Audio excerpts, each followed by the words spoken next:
তো এই ধরনের প্রশ্ন থাকলে যে রুটের ভিতরে একই সংখ্যা বারবার আছে, তো এটার উত্তর হয়ে যাবে যেটা রুটের মধ্যেই থাকবে সেটাই উত্তর। তো এর সঠিক উত্তর হয়ে যাবে 5। ঠিক আছে, যদি বলেন কীভাবে করা যায়, অন্য কোনো প্রসেস যদি বলতে পারেন, তো 5 5 5 5 চারটে 5 আছে, এটা সমান ধরে নিন আমি ধরলাম যে এক্স। তাহলে এইটা যদি স্কোয়ার করে দিই তাহলে এখান থেকে একটা রুট উঠে যাবে, তাহলে 5 একটা 5 বাইরে আসবে, কিন্তু 3টে 5 ভিতরে থাকবে। ঠিক এদিকে হলো এক্স স্কোয়ার। তো যেহেতু আমি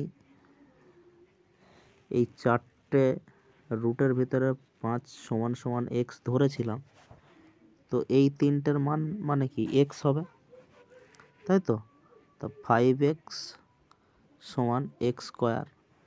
এক্স স্কোয়ার মানে এদিকে এক্স দুটো আর এখানে এক্স একটা, তাহলে একটা একটা কেটে গেলে এক্সের মান কত দাঁড়াচ্ছে 5। তো এত কিছুর দরকার নেই, জাস্ট এই রকম কোনো সংখ্যা থাকলে, রুটের মধ্যে একই সংখ্যা বারবার থাকলে সেটাই উত্তর হয়ে যাবে।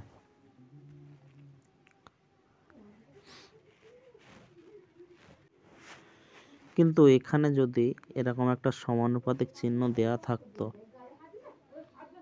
এক সেকেন্ড, ধরুন এরকম ডট ডট না দিয়ে এরকম চলতে থাকলো, তখন কি উত্তর হতো? তখন দেখুন একটা রুট, এই রুট মানে হচ্ছে হাফ, ঠিক আছে, দুটো রুট মানে হাফ হাফ এক হয়ে গেলে দুটো 5-এর জন্য একটা 5 লেখা হয়। তো এই একটা রুট মানে হচ্ছে হাফ। তো এখানে কটা রুট আছে? 1 2 3 4, তো চারটে রুট মানে 4 বার হাফ হাফ করে যদি যান, ঠিক আছে, তো এটা এরকমভাবে মনে রাখলে একটু গন্ডগোল হবে। তো আপনারা মনে রাখবেন যেই কটা সংখ্যা, চারটে সংখ্যা, তো 4 বার 2 গুণ করুন, তো 2 দুগুণে 4, 4 দুগুণে 8, 8 দুগুণে 16, 16 পেলেন।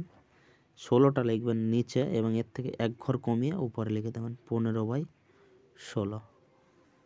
ঠিক আছে, থ্যাঙ্কস ফর ওয়াচিং।